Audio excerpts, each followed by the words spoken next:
Hello friends, welcome to my YouTube channel therapeutic nutrition. आज की video में हम बात करने वाले हैं एक ऐसे अनाज के बारे में जो कि ब्लड शुगर को कंट्रोल करने के लिए बहुत ही ज़्यादा कारगर है। डायबिटीज़ को मात देने के लिए चरक ऋषि ने कुछ आहार की पहचान की थी। उस दौर में दवा के तौर पर इन्हीं खाद्य पदार्थों का सेवन कर डायबिटीज़ पर नियंत्रण रखा जाता था। जौ इन्हीं खाद्य पदार्थों में से एक है। यह ब्लड शुगर को कंट्रोल करने के लिए बहुत ही ज़्यादा फायदेमंद होती है। इसे बार्ले के नाम से भी जाना जाता है। जौ का आटा डायबिटीज़ पेशेंट के लिए किसी रामबाण औषधि से कम नहीं है। इसका ग्लाइसेमिक इंडेक्स कम होने के कारण यह ब्लड शुगर को कंट्रोल में रखता है, इसलिए इसे दवा के रूप में माना गया है। जौ एक प्रकार का अनाज है।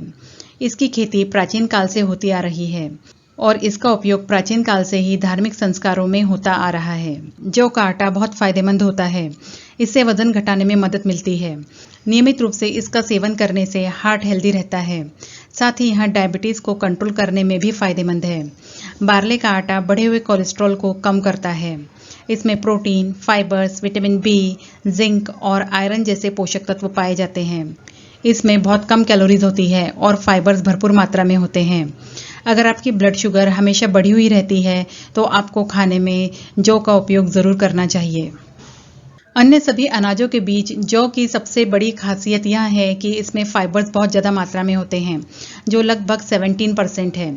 इसमें विशेष रूप से घुलनशील बीटा ग्लूकन फाइबर्स उच्च मात्रा में होते हैं। यह एक विशेष प्रकार का फाइबर है जो ब्लड शुगर लेवल को कम करने में मदद करता है और इसका उपयोग करने से हार्ट डिसीज को भी रोका जा सकता है। जौ का आटा और दलिया दोनों ही वजन घटाने में बहुत ही फायदेमंद है। जौ में फाइबर्स भरपूर मात्रा में होते हैं और कैलोरीज बहुत कम होती है। इसे खाने से पेट जल्दी भरता है और लंबे समय तक भूख नहीं लगती। यह पाचन तंत्र में बल्किंग एजेंट के रूप में कार्य करता है, जिससे व्यक्ति को लंबे समय तक पेट भरा हुआ महसूस होता है।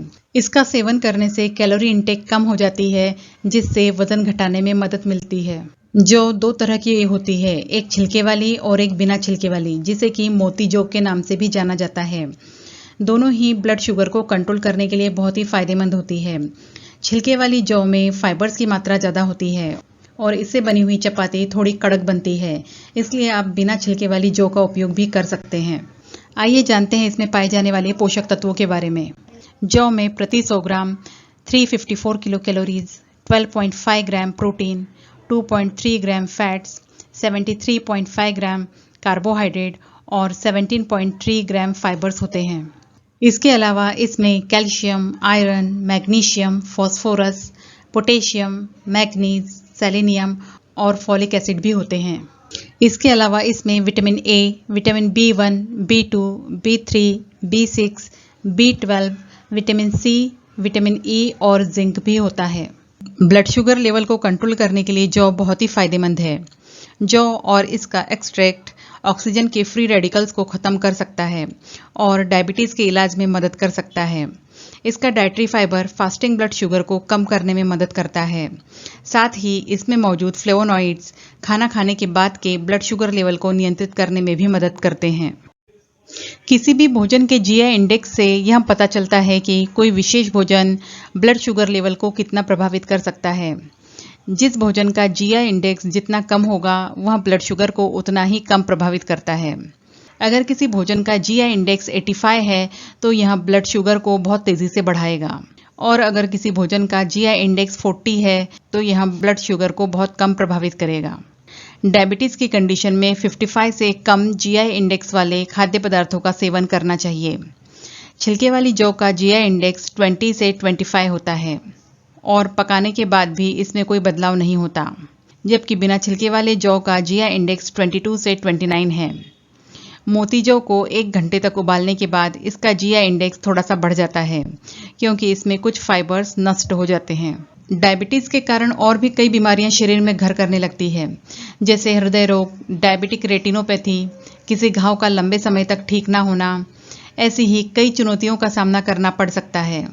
इस बीमारी में ब्लड शुगर को नियंत्रित करना सबसे बड़ी चुनौती होती है। हालांकि सही खानपान और नियमित एक्सरसाइज से ब्लड शुगर लेवल को नियंत्रित रखा जा सकता है। यह ब्लड कोलेस्ट्रॉल को कम करने के लिए भी बहुत फायदेमंद है। अन्य अनाजों की तुलना में इसमें चिपचिपे घुलनशील फाइबर्स भरपूर मात्रा में होते हैं, जो कि ब्लड कोलेस्ट्रॉल लेवल को कम करने में बहुत ही कारगर है।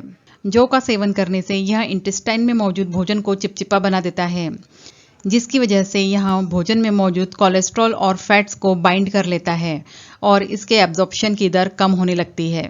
इसका सेवन करने से टोटल कोलेस्ट्रॉल और बैड कोलेस्ट्रॉल कम होने लगता है, साथ ही गुड कोलेस्ट्रॉल का लेवल बढ़ने लगता है। यह पेट और आंतों के लिए बहुत ही फायदेमंद होता है। जौ में मौजूद फाइबर्स कब्ज को रोकने और पाचन तंत्र को स्वस्थ रखने में मदद करते हैं। यह अल्सरेटिव कोलाइटिस, पैंक्रियाटाइटिस और गैस्ट्रोइंटेस्टाइनल ट्रैक्ट की अन्य समस्याओं को ठीक करने में मददगार हो सकता है। यह पेट में मौजूद हेल्दी बैक्टीरिया की ग्रोथ को स्टिमुलेट करते हैं। अल्सरेटिव कोलाइटिस की कंडीशन में मोती जौ का सेवन बहुत ही फायदेमंद होता है। इसमें मौजूद सेलेनियम से पेट के अल्सर्स पर सकारात्मक प्रभाव पड़ सकता है। यह हार्ट पेशेंट के लिए भी बहुत फायदेमंद होता है। इसमें मौजूद एंटीऑक्सीडेंट्स हार्ट डिसीज में काफ़ी फायदेमंद होते हैं। यह रक्त के गाढ़ेपन को कम करते हैं और ब्लड फ्लो को बेहतर बनाने का काम करते हैं, जिससे थ्रोम्बोसिस, वेरिकोज वेन और हार्ट डिसीज होने की संभावना काफ़ी कम हो जाती है। इसमें मौजूद विभिन्न पोषक तत्व हार्ट को हेल्दी बनाए रखने में मदद करते हैं। इसमें मौजूद पोटेशियम, फॉलिक एसिड, आयरन और विटामिन B6 कोलेस्ट्रॉल को कम करने के साथ हार्ट संबंधी कार्यों में सहायता करते हैं। इसमें मौजूद विटामिन B6 और फॉलिक एसिड होमोसिस्टिन नामक कंपाउंड को कम करने में मदद करते हैं। होमोसिस्टिन बढ़ने से हार्ट डिसीज होने का खतरा बढ़ जाता है। इसमें सोडियम की मात्रा कम होती है और पोटेशियम की मात्रा ज़्यादा होती है, जिसकी वजह से यह ब्लड प्रेशर को कंट्रोल करने में भी मदद करता है। इसमें मौजूद फाइबर्स ब्लड प्रेशर को मैनेज करने और कोलेस्ट्रॉल लेवल को नियंत्रित करने में मदद करते हैं, जिससे हार्ट डिसीज होने का खतरा कम हो जाता है। इसमें मौजूद beta glucan fibres bile acid से जुड़कर उन्हें शरीर से निकालकर खराब कोलेस्ट्रॉल को कम करते हैं। यह हड्डियों के लिए भी बहुत फायदेमंद होता है। इसमें मौजूद फास्फोरस, कैल्शियम, कॉपर, मैग्नीशियम और जिंक हड्डियों को मजबूत बनाने में मदद करते हैं। इसमें पाया जाने वाला जिंक बोन मिनरलाइजेशन और हड्डियों के विकास में मदद करता है। साथ ही कैल्शियम, कॉपर, मैग्नीशियम और फास्फोरस हड्डियों को स्वस्थ रखते हैं और हड्डियों को मजबूत बनाए रखने के लिए बहुत ज़रूरी होते हैं। यह कैंसर जैसी कंडीशंस को रोकने में भी मददगार है। जौ में सेलेनियम होता है।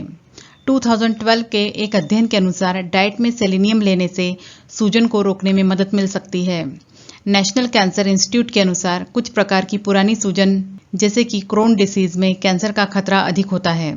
ऐसा इसलिए क्योंकि लगातार सूजन कभी कभी DNA परिवर्तनों को ट्रिगर करती है, जिससे कोशिकाएं अनियंत्रित रूप से विभाजित हो जाती है।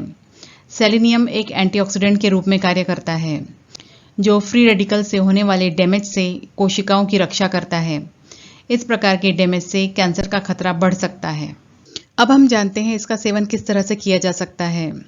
जौ को पीसकर इसका आटा बनाकर इसकी रोटी बनाकर खाई जा सकती है, या फिर इसे दलिया के रूप में या फिर उपमा के रूप में भी खाया जा सकता है।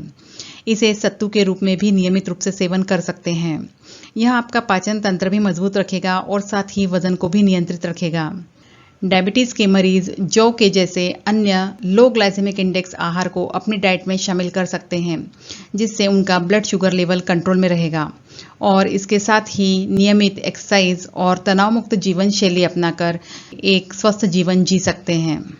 फ्रेंड्स, ये था हमारा आज का वीडियो। आपको आज का वीडियो कैसा लगा हमें कमेंट्स करके ज़रूर बताइए और पसंद आता है तो वीडियो को लाइक करें, शेयर करें और चैनल को सब्सक्राइब करें। Thank you.